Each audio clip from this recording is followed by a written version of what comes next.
just like instinctively clap or ask? It's like a very polite thing to do. You are Canadian, so yeah, definitely just checking in or being the a Americans will probably following. like clap before the second one of you clap. No. I go first. Yeah. That's funny. All right. Well, you're surrounded by Canadians today, Aaron. That's awesome. Good. That is cool. You're in Very Victoria, polite. BC, Ryan. Is that right? Yeah, that's right. Have you been there? How long have you been there? All your life? No, 2 years. I was born and raised in Calgary, Okay. in Alberta. Went to university, my undergraduate in Edmonton, and then moved to New Zealand for 5 years to do my PhD. Then back to Calgary briefly for the pandemic, and then out here. So all the beautiful places. I know. I could pick them pretty well. Yeah. Yeah. And if you're Edmonton. American and your sense of Canadian geography is lacking, pretty much I would say British Columbia and Alberta are your your really pretty places. Although way out east is very beautiful. I haven't been able to go out there, but everything in the middle is flat or wet or there's not a ton of stuff. This is coming from an Ontario boy right here. So Yeah.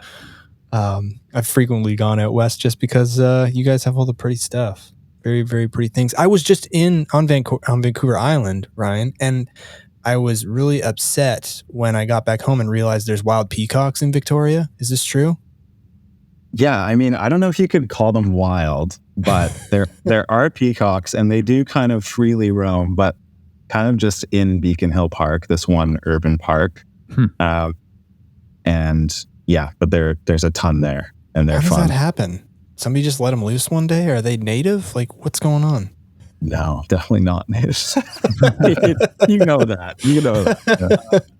I think, the story was, I think there was a hobby farm many years ago, and they let them out, and they just thrive here. Yeah. They kind of thrive anywhere. Like, I mean, there's like peacocks at the Calgary Zoo that just roam. Like, they're not actually like really? In a enclosure at the zoo. They're just like there, like part of the scenery. They're wild. Right. Oh, yeah. Huh. Right. Well, Ryan, we appreciate your time today joining us. Thank you very much for coming on. Shout out to Dusty Cressy, who's been a guest twice on the show, who recommended you come on. Thanks, trying to make it a Dusty. habit of asking guests when they come on who they would recommend. Just kind of build a little network there, and endorsements mean a lot. You were a bioengineer. What's up? Why aren't you doing that anymore? Yeah. So back in the day, I was like an athlete and hard into academics, and that was just my wheelhouse, I guess. I was like playing hockey and rugby and track, and then doing good in school. So it came time to choose what I was going to pursue, and looking around me at like the adults that I had as role models, I was like, everyone's in oil and gas. It's Calgary, right? Fair enough. I was like, oil, gas, and beef. Yeah. And so I was like, well, I guess I'm going to be an engineer. So I went to Edmonton for school, 4 years of materials engineering at school. Got out of that, worked for 2 years in the oil and gas industry back in Calgary. And that was enough time for me to realize this is not what I wanted to do the rest of my life. And so I'd always been interested in the medical field, but when you're 17 and making big decisions, it's not, the stuff's going to go wrong. You're just not going to nail it at that age. And so, I mean, 17-year-olds don't know what they want to do with their life? Is that what you're saying? It's one of the great truths of life. Yeah. Don't make big decisions when you're 17. That's when all the big decisions happen too. I know. We need to change that. Anyways, I originally wanted to be a surgeon, but at 17, I was like, I want to do 10 years of school.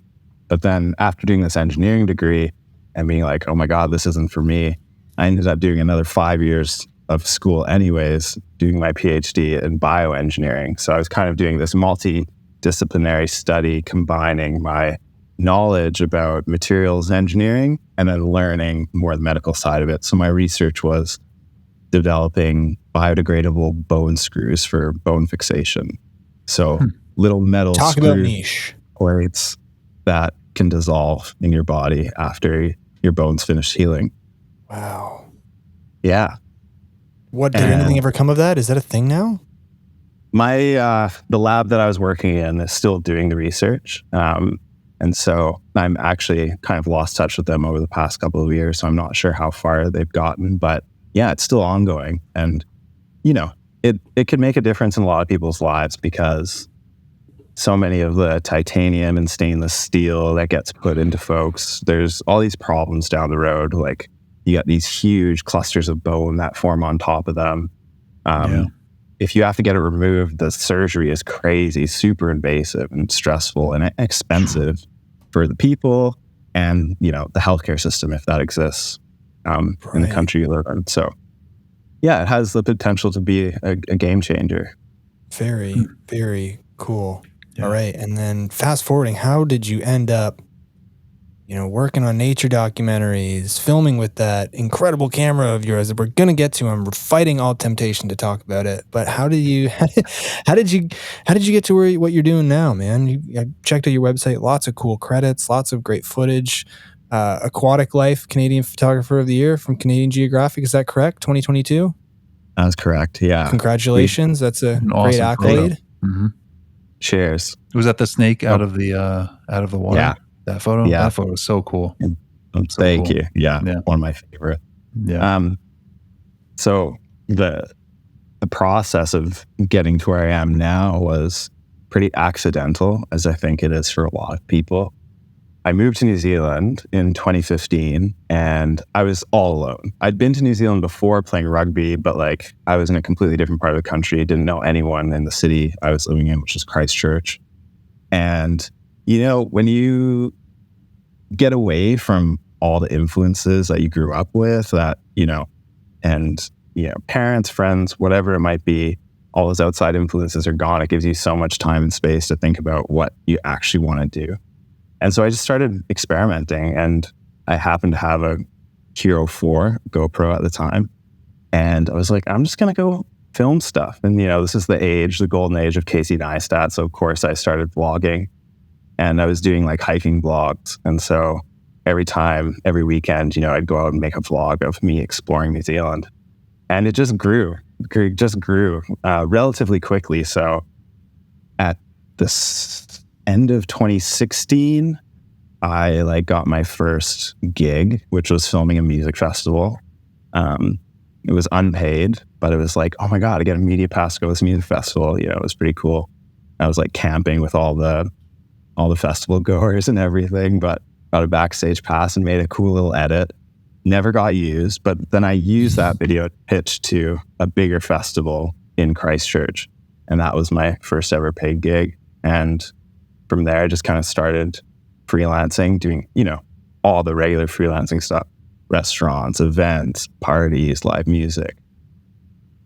And then by the time I came to 2019, so I'd been freelancing for about 2 years, maybe, I was I want to tell actual stories. And that's when me and a few friends from New Zealand went to East Africa. I made my first documentary, Fly the Roof, which was about a paragliding mission from the summit of Mount Kilimanjaro. So it's the world's biggest hike and fly. So, 7 days up and 45 minutes down. So that was really cool. And then me and my creative partner there, Harry, we made another short conservation documentary in Kenya. And it was really that trip that was okay, this is what really fills my cup. Then this is what I want to do. Right. Can I interject in your story? Absolutely. So what was the name of your first documentary? Sorry, I missed it. Fly the Roof. Fly the Roof. So where do ideas like this come from? It's your first kind of idea for a film, for a short doc.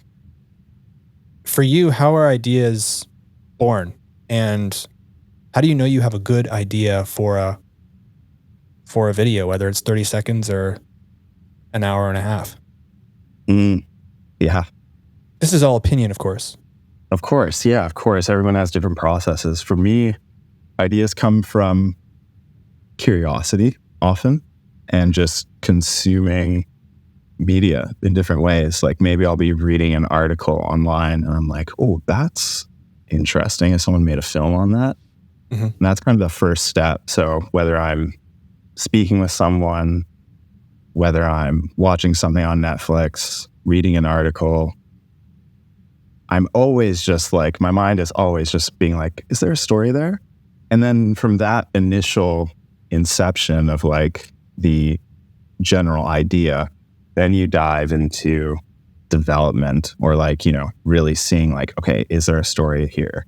Who are the characters? What is the conflict? How much is this going to cost? All that kind of stuff. And so, you know, I use Notion to like organize my entire brain. And I have this one subset like list in Notion that is just all ideas. And there's like 30 ideas there for documentaries. Just what's Notion? It's like an amazing, like kind of like Evernote, like a note-taking platform. Okay. Like a project manager, like that kind of thing? Yeah, exactly. Yeah. Mm-hmm. And I really enjoy using it for just brain dumping and keeping everything kind of out of here and onto paper so I don't forget. Right. And so I've got all these ideas, but the scary part is actually diving into them and seeing if there could be something. And this is for longer form stuff, right? Like this is for like when I actually want to make a film and have to, you know, make a budget and get funding. When it comes to shorter content, like the stuff I've been putting out lately on Instagram, that's really like experimentation for me. It's just a bit of fun. It's kind of like a bit of a game, really. It's like, okay,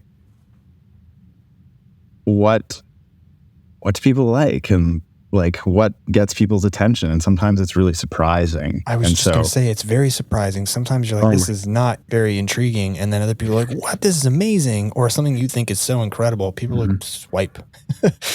So this is one of my biggest learnings from like going semi-viral lately on Instagram, is that we as creatives, photographers and videographers, for the most part, is my circle of people that I interact with most.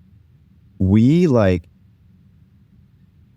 in this like echo chamber. We're in this weird little bubble where such a high percentage of the people who follow us and interact with us do the same thing that we do. And so they see something and they've probably seen it before because we're just in this space. But as soon as you can break through and get regular, everyday people to see your stuff, the sky's the limit. And that's exactly what happened. Yeah.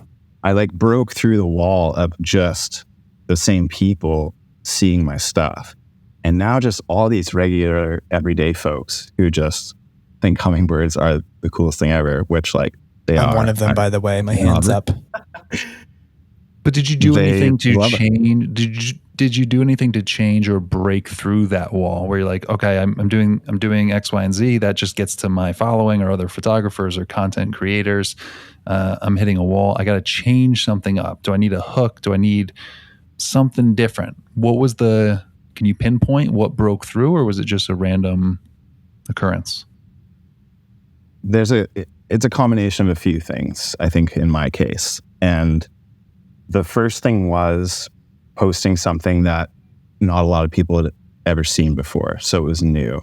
And that involved the Ember, that involved shooting hummingbirds at extremely high frame rates to get crazy slow motion. But then on top of that, it took a ton of consistency as well. And so for 8 weeks straight, I posted every day except for Saturday. And that was about 8 to 10 posts a week. So some days I was doing 2, 3 to 4 reels, 2 to 3 static posts, carousel photo posts. And for the first 2 weeks, nothing really happened. I had one, the very first slow motion clip I posted went like semi-viral, got out to like 400,000 people. And that, for me, that was insane. I was like, whoa. But then 2 weeks after that, nothing happened. It went so quiet, but I just kept consistent. And then is when the craziness happened over those kind of the last 5 weeks of that 8 week period. Yeah. Interesting. So just consistency, staying with it, having a method and seeing it through. The hook is also like extremely important. Like anyone who makes stuff for Instagram, it's like all about the first 3 seconds. Like, what are you promising? And being a little bit like extra about in a way, you know, like what is the payoff going to be if someone sticks around for the next 7 seconds?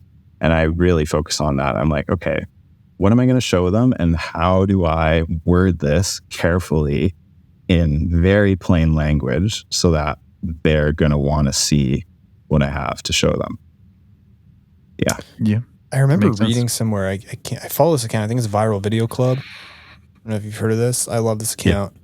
And it's funny because I'm not someone who like is posting reels all the time. I'd like to, but sometimes other things are more pressing. But I think one of the things this person said was that fifth grade level verbiage or the way you word things has the most engagement statistically. I don't know how they measured that, but it just made me think of that when you said in plain language that people can understand, whether it's like a caption or like photo text that comes up in the hook promising something. I found that really interesting. Yeah, it's all like, and I've also found that in general, not all the time, but posting a few seconds of myself shot on a phone, smiling behind the camera, whatever it is, with the hook over those 3 seconds, those posts tend to do much better than just showing the thing right off the bat. Right. I do want to return to that point you brought up because it's a really good one, that we're in kind of an echo chamber. And I think, myself included at times, I've got caught up in, I want to make something that impresses my peers. Of course, I want to make something that I'm proud of first, but I also want to make something that impresses my peers, my other photographer and videographer and content creator friends. And I think, Aaron, you've brought this up before as well, that in terms of reaching new people, those aren't the people you're trying to serve with your content. You want everyday people who, when they see a 600mm prime lens, they go, "Oh my God, what is that?" Or when they see an Ember free fly, they're like, "Whoa." Right? I mean, we get so used to thinking that a grizzly bear diving for salmon is normal because in our tight community, we see like, how many frames are those people shooting in an hour? 10,000. Like there's so many, there's so much content in such a small pocket, right? Yeah. So it's a great point. And if you have time with a grizzly bear or a bald eagle or whatever it is, and you're efficient, you might have content for 3 months, like great content for 3 months of 8-second clips from that 2-hour session. Could go on forever. So it does become inundated now, I think. And you see so many, I don't know what's with my algorithm, but I'm just seeing so many bald eagles and these amazing shots. Like it's just part of my algorithm, and that's what I've been shooting lately. And it's kind of disheartening. I got to like stay focused and be like, I'm doing this for me and I like it, but it's like, I don't want to post that photo because I just saw 400 that were like the bald eagles in the person's face. Like it's You're just like, now what I just shot's not that cool. Yeah. So you gotta like, that's part of it though, but that's part of like reaching. How can you get a hook? How can you see that one cool moment with the bald eagle, like chasing after a blue heron that's near the nest, like get something interesting so you can say, you won't believe what this bald eagle just did, showing yourself, and people are like, what'd it do? And then they show it's chasing a blue heron, and they're like, oh, that was cool. Even if they don't think it was that cool, they stayed to just see, what did that bald eagle just do? And I think that is kind of the trick, versus if you go right to the awesome video of a bald eagle, they're like, bald eagle, got it, next. Within 2 seconds, Yeah. It's important to remind ourselves, though, that the stuff that we consume on a daily basis in this niche is not normal. No. I think is the point of what Ryan was saying, right? Is that fair to say? Yeah. Totally. Yeah. Yep. So you may have noticed we just had to switch cameras. The A7 IV overheated. It got demoted, and now Ryan's on the FX3. So it's all good. We went to the upgrade. We made the joke that this camera we've been alluding to, this FreeFly Ember, should have recorded the rest of the podcast. But you figure it'd be how many terabytes of footage if we did the rest of the podcast on that bad boy? I think like an hour would be about 4 terabytes. That's half my big drive. That's insane. Okay, well, you have the FreeFly Ember. Hold it up for everybody to see. Very cool. It's a Sony mount, correct? Yeah, it is an E mount. However, excellent.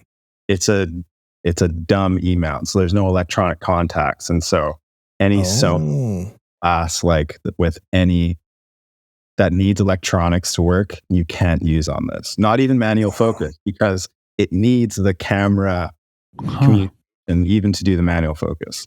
So all new lenses. Wow. Okay, so you're holding up the FreeFly Ember. Yeah. Explain to people listening who aren't watching on YouTube. Well, explain to people on YouTube, but there's a lot of people who are just listening. Explain to them. They have no idea what this FreeFly Ember camera is, what it does, why you purchased it, etc. So the FreeFly Ember is what we call a high-speed camera. So basically, it shoots slow motion at crazy frame rates. So this camera has a 5K Super 35 sensor and can shoot 5K and up to 600 frames per second, full 4K in 800. And then you can go to like a letterbox 2.37 to 1 and do 1,000 frames per second. Wow. So have you gotten it up to 1,000 before? I have, yeah. Wow. It's amazing. Yeah. Yeah. See, I would be running around everything. I would make it 2 feet and I would want to film something. Like dropping marbles into water for 7 days straight. Exactly. But I bet you it's way more difficult than you think, because I bet you some things just aren't fast enough. Exactly. So this is my like dilemma with this camera. I bought this for a very specific reason, which is to film hummingbirds for the film that I'm currently making. But I'm like, okay, this camera's a ton of fun, and like birds in general are really sweet, but even like you shoot like an eagle, you shoot a bald eagle at 600 frames per second and it gets kind of boring unless it's doing something epic, but if it's just flying, like. We're really hating on eagles today, bald eagles. They have a bad day. Yeah. And they're bald. They don't have hair.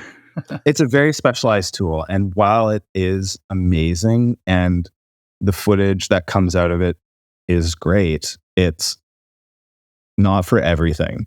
And so, I think, a lot of people say they would kill for this camera, but sad.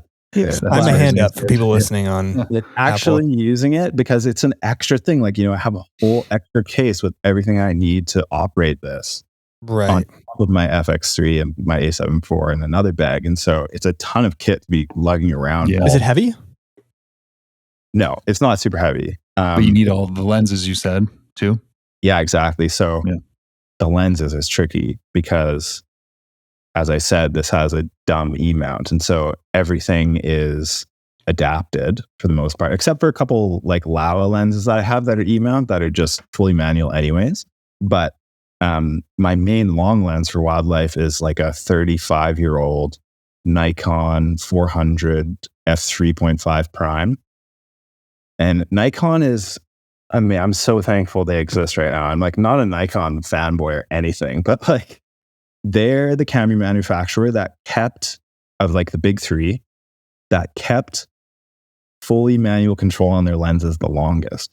So like, if it wasn't for them, like I'd have to go back to like Canon FDs to get a long lens, like 400 mil or bigger, that had aperture control on it, on the lens, because there's I can't control any aperture. Oh, right. And so it was tricky. And I did weeks of research on lenses, as you can imagine, to figure out what's going to give me the best bang for the buck, because 400 millimeter primes are extremely expensive. And so I could have gone with a more modern Nikon lens because they kept the aperture ring on the lens for a really long time. But going from that 400 f3.5 to a 400 f2.8 was like a $5,000 price increase. Yeah. It was wild. More than double. That's a Nikon mount, or I thought you said a Sony mount. It is a Sony. So I adapt the Nikon lens to the mount. Oh, wow. So there's an adapter between mounts? Is it like an F mount to an E mount? Exactly. Oh, I didn't know that even existed. Yeah.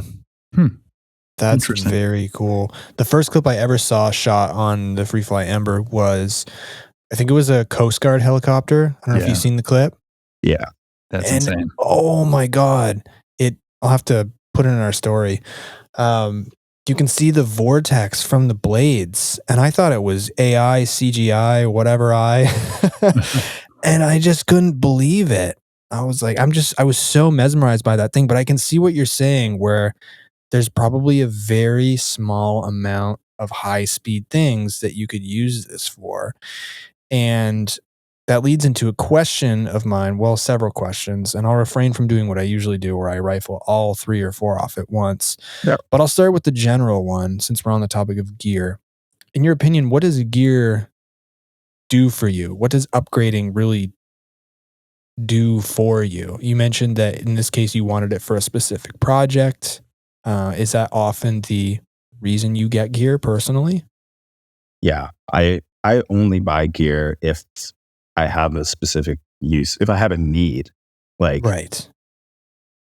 I do the same thing as a lot of us probably do, which is fantasize over gear, look at prices all the time, see if like check marketplace, like, oh, maybe there's a deal and like I can just justify getting what I want it. But like, especially with a purchase like this, we're talking about for the body alone, 25,000 Canadian dollars, 18,000 US dollars. Like that is huge. That's the most I've ever spent on anything in my entire life. But had a very specific use, and I was married to this creative vision for this film that I had in my mind, and I knew I needed a high-speed camera. Now, when you look at the high-speed camera market, you're either getting like a Chronos, or which like haven't been very good, a Freefly Wave, which is Freefly's first high-speed camera they released a few years ago, only shoots 1080. Dynamic range is abysmal. And then you're going up to the Phantom. And, Phantoms are a whole nother level. Like you need a ton of training to use it. You need, often when you hire Phantom, you're getting an operator as well. You can't just rent a Phantom and use it on your shoot. And you're looking at well over $50K for a Phantom. Wow. And so this was like in the range where it was like everything is solid enough. The sensor is great. The dynamic range isn't as good as like my FX3, for example, which is such an amazing camera. But it's good enough that if I'm careful and I light things properly and choose my shots, it can create amazing results. And I'll probably sell it, honestly, at the end of the year when I'm done this project. And I've done a couple extra shoots for myself where I'm like, I really need a high-speed shot of that for the portfolio. I'll probably sell it off and try to make my money back. Yeah. You don't think people have to pry it from your hands to be able to do that? Well, I would love to keep, because it's just a great thing to have. And, I was shooting so much wildlife and working on bigger wildlife productions now, being able to offer this and rent it out as part of my kit is, a pretty cool prospect. So we'll see.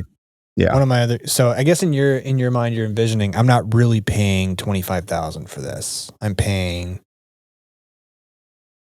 what I'm paying minus my resale value. And that's worth what I need it for this project. Well, does it ever? This project is also funded. And so that was my next point. This is going to make me money, or it's funded, or it's not necessarily all out of my account, right? Exactly. So like a decent percentage of this camera is already being paid off by the project I'm working on, because I'm renting the camera from my production company to that production. So there's a budget. And this is so important for people to hear, I think, when they hear about insane gear, like Canon's 50 to 1000 millimeter lens. Have you seen that? I've shot on it a few times. Yeah, you shot on it too? Yeah. Yeah. Oh, my buddy Slater, who's been on the show a few times, is going to love hearing about this. What was your experience with it? 50 to 1000. It's amazing. Yeah, Bertie Gregory shoots a lot of his stuff on it. Oh yeah. I mean, it's the gold standard in wildlife. You have a Red Raptor and the Canon CN20, and that's the ticket to getting the shots that no other lens can get, really. Yeah, this is what you're seeing in like Frozen Planets and Blue Planets and stuff like that, and they're all rigged up to gimbal systems. And it's got a 1.5 teleconverter that not a lot of people talk about. It's amazing. Yeah. Yeah, that's how you're getting like polar bears, just the eye, in 8 million K. That's crazy. Yeah. Wow. Well, that's incredible. Yeah, because I had written down, I mean, I guess we've already answered, unless you want to weigh in a bit more. At what point do you know, hey, I really need this piece of gear for my kit? I think maybe you answered, like, it's serving a clear artistic vision that makes sense financially as well, either with a budget or maybe you're just like super rich, right? I mean, I think you just summed it up very well. It's like, do I have a creative vision that can only be executed by having this piece of kit? And does it make financial sense? You don't want to put yourself in the hole for a piece of kit on a project that's not going to make you money. So knowing that you already have part of that paid off through whatever project you're working on, and also knowing that it's going to satisfy you internally because it's going to allow you to create what you envision. I think that's huge. But then also, I didn't just have to buy this. Right. Monitor, V-mounts, lenses, Yeah. As you know, tripods are like the most expensive thing in the world when you get into fluid heads, and you need a solid fluid head for wildlife. So yeah. And you're really you're weighing your tripod down, right? The heavier the better. I know a lot of people with that motto, just for the micro shakes. Occasionally. I mean, it depends on how heavy of a head you're using. Oftentimes the camera will be heavy enough to provide enough weight. And when you have a solid fluid head, like, it's just butter, you're not getting those shakes because the counterbalance and everything is just perfect, really. Yeah. Really cool. Yeah. Well, speaking of gear, do you think people get way too hung up on gear? I think some people do. Yeah. Yeah. I mean, look, I'll never be a filmmaker unless I have a red camera, for example. Heard that one before. What's your opinion on that? I think it's garbage because, I have like award-winning images that have been published from my GH5 and my Panasonic G9. Like, I only switched over to full frame in the last 2 years. For the first 6 years of playing with cameras, I was on Micro Four Thirds. And still some of my favorite images that I'll probably ever make were shot on those cameras. And, I still have my trusty GH5 because, like, can't give it up, too attached to it. And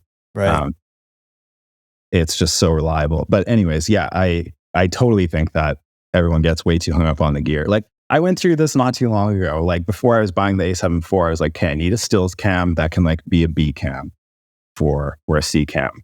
So it shoots decent video too. And I'm like, oh my God, the A7R5, 60 megapixels. Like, how what Aaron shoots with. Yeah. But I was like, the A7 IV is just an amazing camera.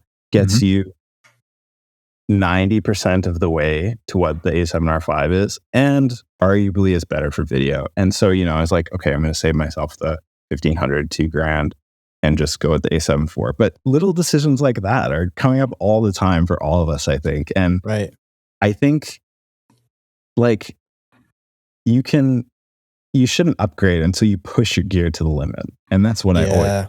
Yeah. You've said that too. How do you know when you've hit the limit? When it overheats. When it overheats and you got to re-record. That's why you need the A7R5. Aaron zinged you back because you made him have buyer's remorse on his A7R5. Great video until it overheats 8 minutes in. Really useful. I'm proud of you, Aaron. You got your zinger in. Good for you. Well done. Yeah. So, I mean, this is kind of a topic I've struggled with too for my next camera. And maybe you can help me out because I've said it before on this podcast, but I'll re-say it here.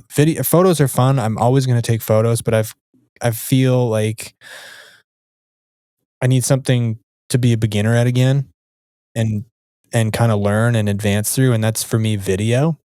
And I've been kind of torn between, do I get a really good hybrid camera like A7R5 or something like that, or do I bite, if I had to pick one or the other, or do I bite the bullet on something like an FX3?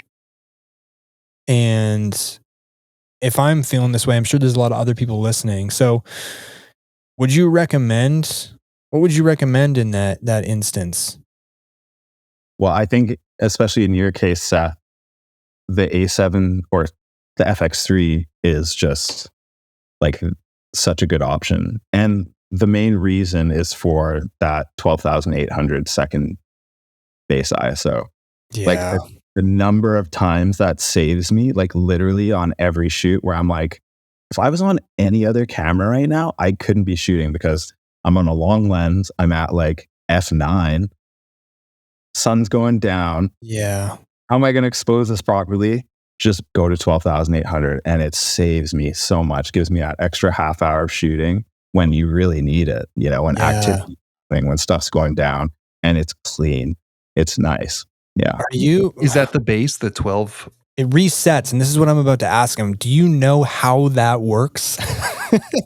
From a technical standpoint, everyone that I've talked to just knows that it resets at 12,800. You go back to base ISO, and you get a clean shot. But I don't have yet to have anyone explain it to me like a fifth grader, to return to that concept. And I was wondering if you're able to or not. If you're not, don't worry, join the club. So we got 800 and we got 3200. Like 3200's for my camera, whatever, like the native ISO. Yeah. Native ISO, yeah. So 32 times 4, isn't that 12.8? So it must be like a math thing where the pixels or the noise or whatever is the clearest. That's a good question. Should we ask AI while you guys talk?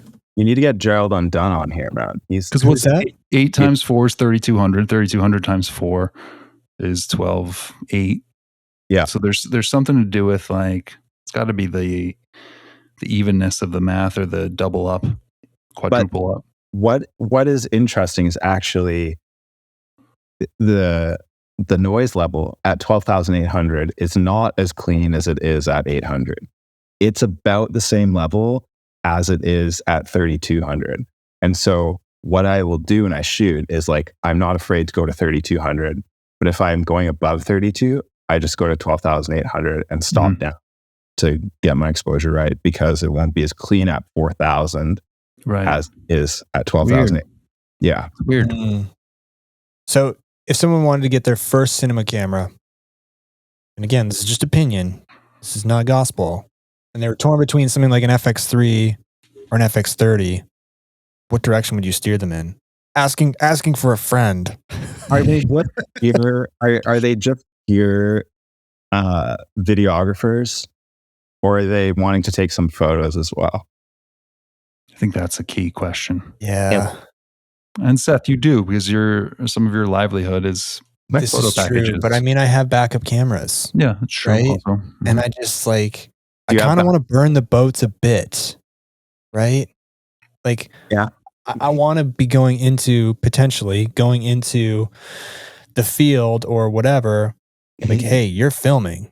You know, there's no, you're not necessarily doing, like, you don't have, I don't want to say the easy route of taking stills, because that's not fair, but what you're already familiar with. Yeah. Right? I think that's a better way to put it. And I've been looking at both. I don't want to overspend on something, but I don't want to have to upgrade a year from now. That old debate. Totally. That's very valid. I mean, so one thing that I would say is that the FX3 still has a mechanical shutter, which is very handy for photography. And although it's only a 12 megapixel sensor, the photos that come out of it are pretty sweet. And that second dual base ISO does play a role in photography as well. So, you need to get your shutter speed up. It's getting dark. You can still crank to 12,800 ISO for photos and get clean images. Obviously, you throw it into Topaz or Lightroom after and clean it up more. But that has also, I've produced some images that I'm really happy with on my FX3. Whereas the FX30 does not have a mechanical shutter. It's electronic only, and the readout speed isn't that fast. And so you will get blurring in your image on a regular basis from taking photos on. Even though it's a higher megapixel count. I think it's like, this is like 20 or 23 megapixels, something around there. It is higher. I thought it was 20. I could be wrong. But in practice, it doesn't make as much sense to me as the FX3. Okay. So that's the difference in photos between them. But now tell me, I have the A7R5. What's the difference video-wise between the FX3 and the A7R5? Well, and I'm not quizzing you. If you know, great. This has turned into, have you studied? He's back in school. Do you work getting at his PhD Sony? in photography minds of podcast. Doctor? I can tell you what I know, which isn't the whole, but obviously the A7R5 can shoot 8K. Is that correct? Mm-hmm. That is correct. But it's 420. It's not 422 10-bit, right? It's only right. I believe so.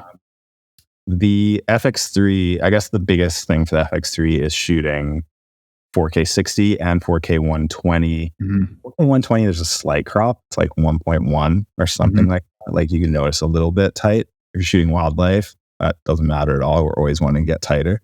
Mm-hmm.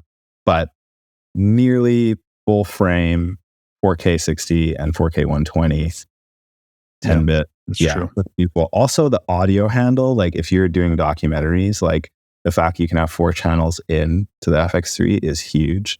That helps a lot. That's a big one. Yep. I mean, the fan is great. Mm-hmm. Doesn't eat. Should have started with this, not A7. Couldn't have had that little hiccup. So good. Yeah. All right. So good. Cool. I'm sold. Right. Let's move on from gear a bit. Let's get back to just the art of filmmaking. In your opinion, and maybe this pertains to, I find it hard to believe that you got everything right as you were improving your skills as a filmmaker. What are some things maybe you got wrong in the beginning or throughout the process, even now? And what are some things you see maybe other people who are starting out in filmmaking getting wrong? Simple things. Sure. Maybe wrong is the wrong word, but maybe they're moving in a less efficient way than they could be. Yeah. I think one thing that's really underrated is like data management from the outset. So like I did a story the other day that a lot of people appreciate. I was like, this is how I now do my data management. This is what I do when I come home from a shoot, where everything goes, how I log it. And so basically what I do is come home, all the cards go on the left side of my laptop. And this is kind of like my just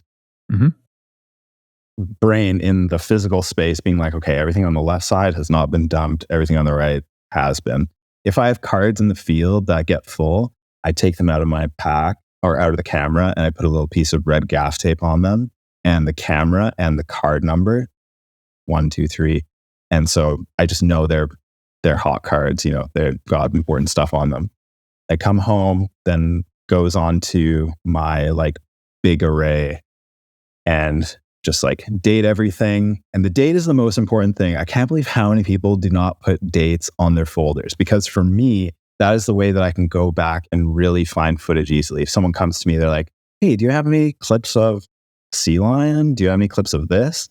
I can like, in my mind be like, oh, I shot sea lions at the herring spawn. I go into my Google Calendar on my phone. I see, oh, you're at the herring spawn these 2 days. Then I can just go on my drives and I know the exact date in the folder that I'm looking for. Right.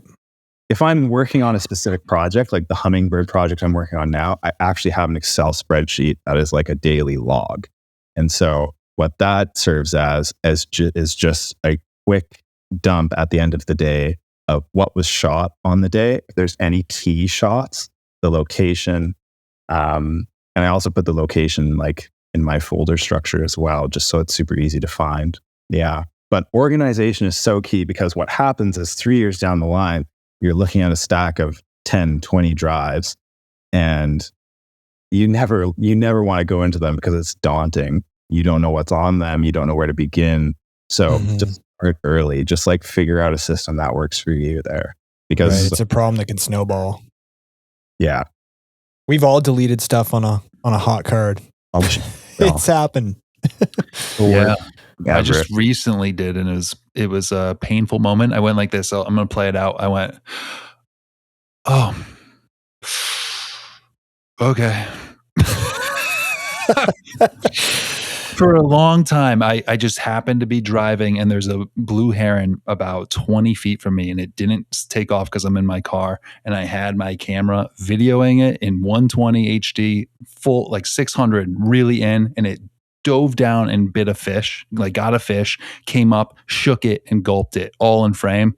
And I just sat on that for a while, and then I had to do something, and I formatted quick, and I went, fuck.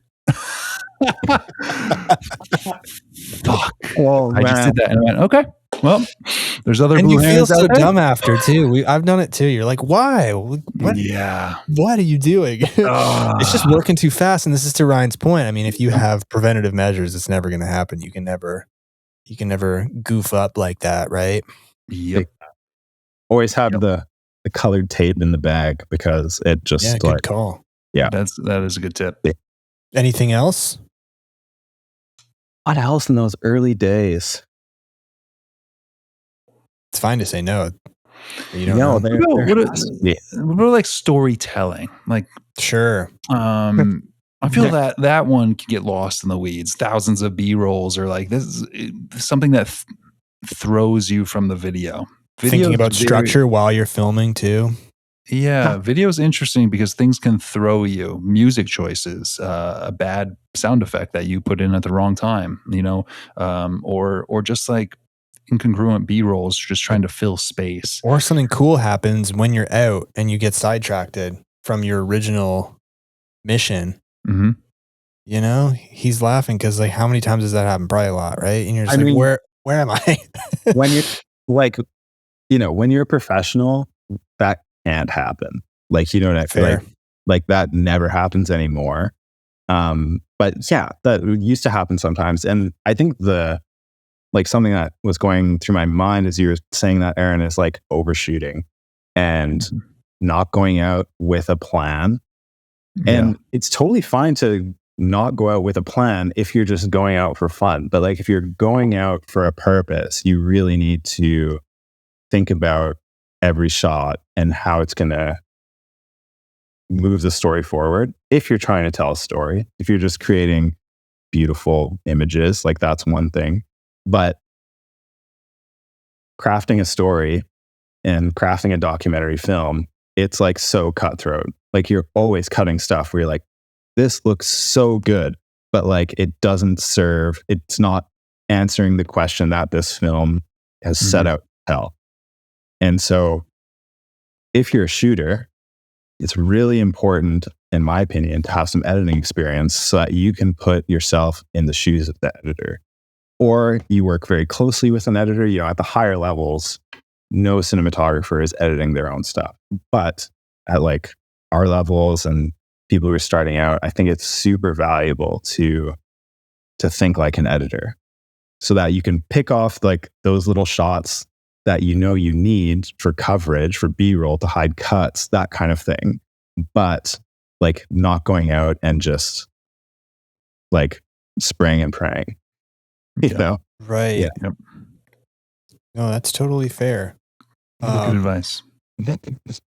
How do you know you're overshooting? Is it as simple as veering from your shot list? No, because I think that's important. I think you need to be able to veer from the shot list and pick up stuff. And so much of being a documentary storyteller is following the story. If you're presented with new information you didn't have before the shoot started, then like, maybe you have to follow that and go there. And maybe there's going to be a ton of extra footage that's not going to get used, but at least you have it. And so this is always a battle in my mind. It's like, should I shoot this right now? And 9 times out of 10, I just shoot it, because I'd way rather have it. I'm there, like the money spent to be there has been spent in order for you to be there, for the production to be going on. I'd rather have it so that I can decide in the edit, rather than like have that regret, or like having to go do a pickup shoot and having it be like forced and not natural as it would have been in the moment. Do you have a direct example that comes to mind as you're telling us that?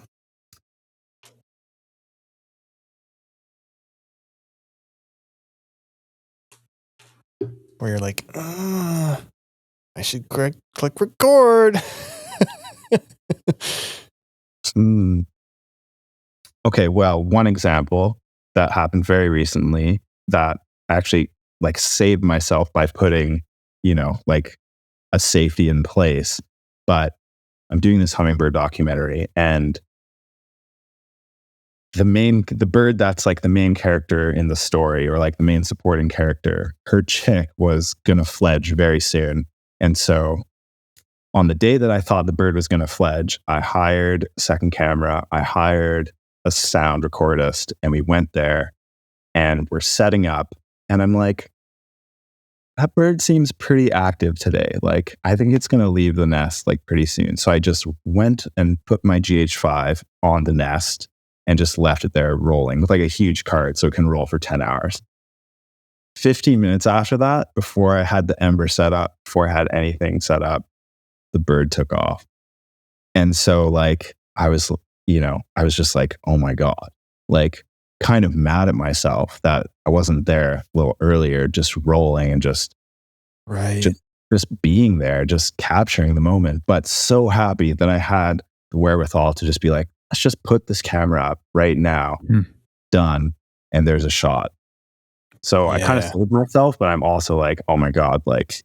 Well, you'd be a lot more mad if you didn't take that. Yeah. That's a good story. Yeah. Because who knows when that's going to happen again, right? Oh, I mean, never, because that bird. Birds are like this tall, this big. Yeah. I've been filming that bird for 6 weeks, so it's like the moment. Yeah, that's awesome. Okay, yeah, thanks. It's true. And that reminds me of just like littler moments that I fight with out in the field where you want to look the back of the camera and, oh, did I just get a good photo? And then something sick happens right in front of you versus like staying in the moment. Like those pictures are there. You can look later versus like scrolling through and checking it out. I've done that way too many times where like shame on me, but it is just something you have to fight to just be in the moment, be where you're supposed to be, do what you got to do so you don't miss things. You might miss the exact shot, but you're not going to miss the bulk of things, and you can always check things later. So I think we're talking about how a lot of little small actions separate professionals from amateurs, and that's okay. It's okay to be an amateur, right? But if you're really interested, you gain that knowledge, right? Right. You become an intermediate, and then you become an advanced professional. It burns you so many times where you're like, all right, no more. No more, and I know I have it, right? Yeah. Yeah. Fair enough. Yeah. When's your Hummingbird documentary supposed to come out? I know these things take time. It's up in the air right now, but I'm aiming for festival release. Okay. So I'm, the fall of this year seems like a pretty good time. I'm editing it right now, and it's feeling pretty good. So, but post is such a long process as well. Yeah. Has to go through so many different hands, has to go through color and sound mixing, have to work with the composer to get the music right, and all this kind of stuff. Yeah. When I was on your site, there was lots of credits, obviously, for all the things you've worked on. Not necessarily documentaries that were yours, but other ones you've worked on. Lots of different credits. And my question was, how many photos or videos do you think should live on a website to showcase, hey, I know what I'm doing, but to also not overwhelm viewers or people who potentially want to hire you? Like I noticed on your video section, you have, I think, one video, right, on your website, but you're very experienced. Yeah. I mean, I struggle with this all the time. I always want to share like everything as much as I can. Yeah, exactly. But that's not the best. That's not the best approach. And so I decided to kind of boil it down and share my best commercial work. So you're probably on my commercial page. It's like I think so. From Brazil, where I'm like, okay, this is my most recent and like my favorite work to date, because I like to take on a couple like travel commercial gigs a year. It's super fun. And that's kind of how I got my start in it.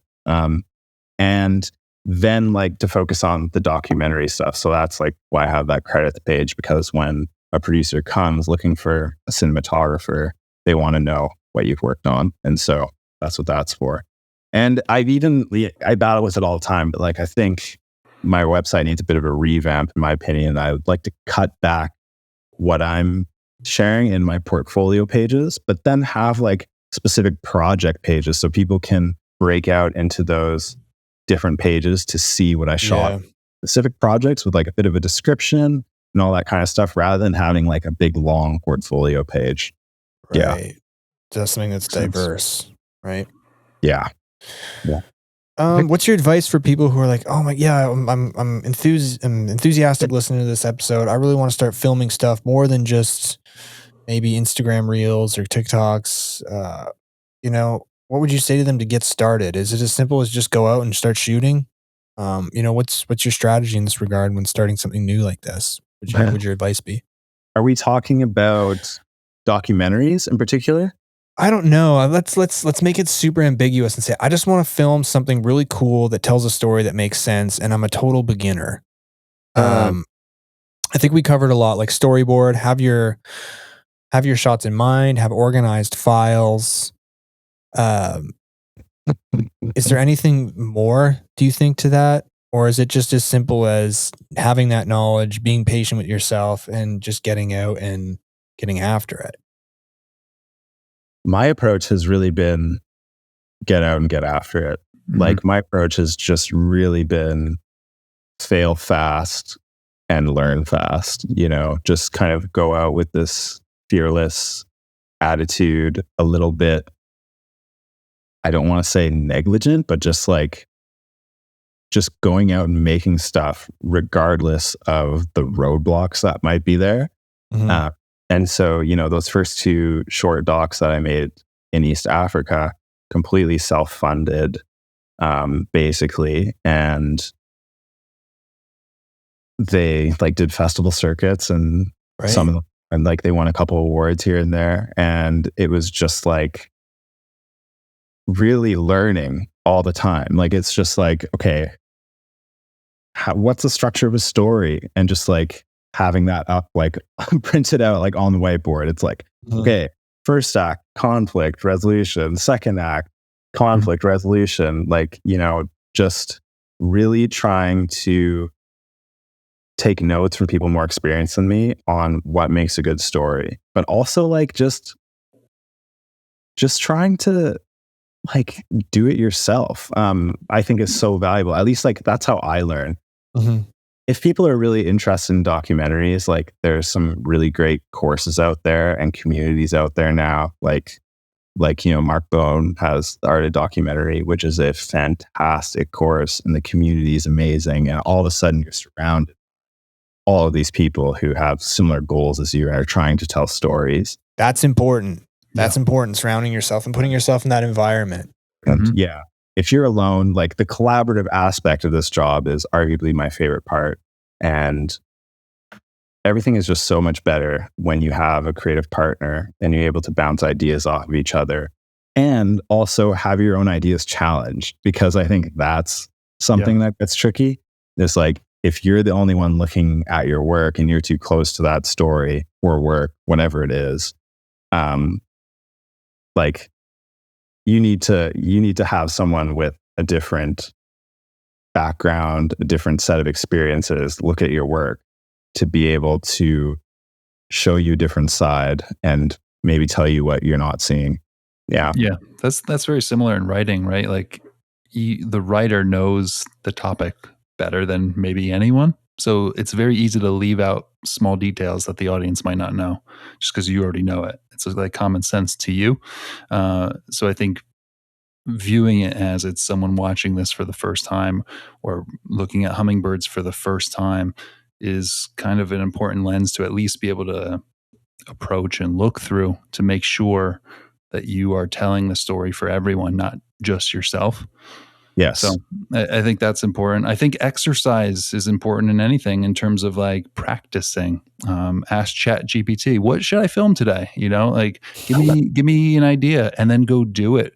Yeah. One thing I like doing in the beginning of my film days, not my film days, but getting into it was go tell a story that is a 1-minute video and go tell the same story in a 10-minute video. And I think that's a really good exercise too. What would you change to make this same story? There's not a ton added, but how do you drag it out? Which one looks better? Which one flows better? And you find a lot of tricks in both, trying to get a point fast and draw out a point. So I think just little practice things, like practicing. Don't wait for the gig to practice. That's exactly what I can say. Don't wait for the gig to figure it out. That's not great. I think one thing that helped me a lot was like, I think I made 120 vlogs while I was in New Zealand and traveling. Yeah. So like, man, that repetition. Yeah, of course. Amazing. One of my favorite sayings, repetition is the mother of skill. It's like, it's not, people think about how long until I'm successful or until I get this. And I think the better way to look at it is how many reps until I get this. You know what I mean? Totally. I think that's a much better way of looking at it.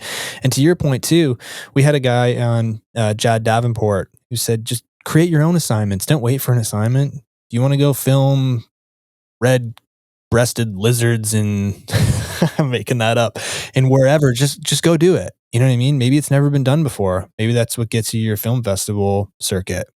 Right. And that sounds it sounds like very similar or it sounds like it pertains to exactly what you did, which is pretty cool. And hearing you do 120 vlogs, of course, you're going to get better.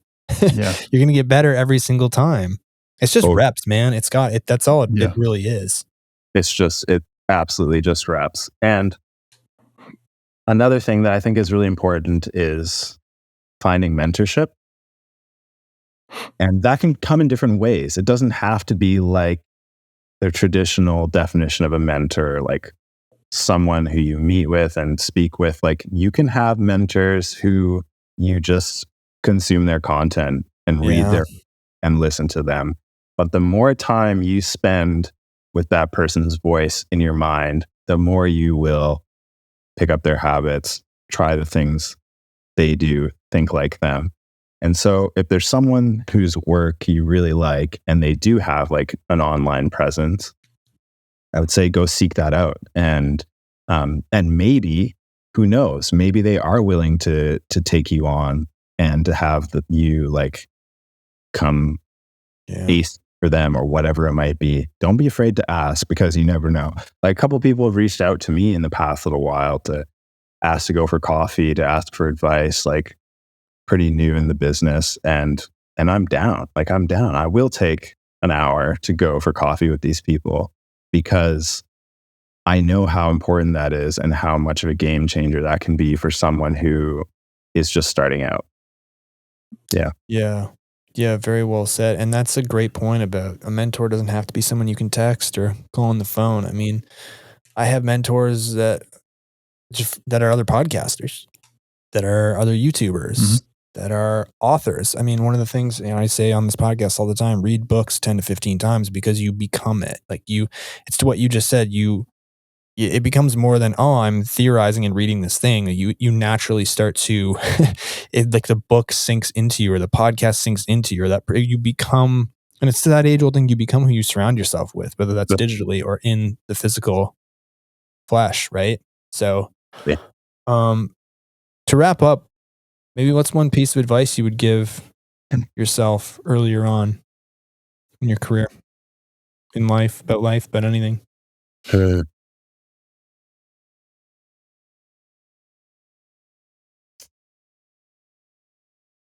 Well, one piece of advice that I would give to young folks in general, not just like photographers, videographers, artists, but to young people in general, is like, move away from everything you grew up with. Be alone for a little while, and naturally you'll start to gravitate towards things that catch your interest and that can become something real in your life. And I never went to New Zealand to do my PhD thinking I was going to become a filmmaker, but it happened, and it was all because I had all this time and space to explore different things and to try new hobbies and to see like what I was actually interested in my mid-20s. And so I think that's like a super valuable life experience that you can give yourself. Yeah. Well said. Excellent. Ladies and gentlemen, Ryan Wilkes, thanks so much for joining us today, buddy. Thanks. Been fun. We appreciate it. Until next time.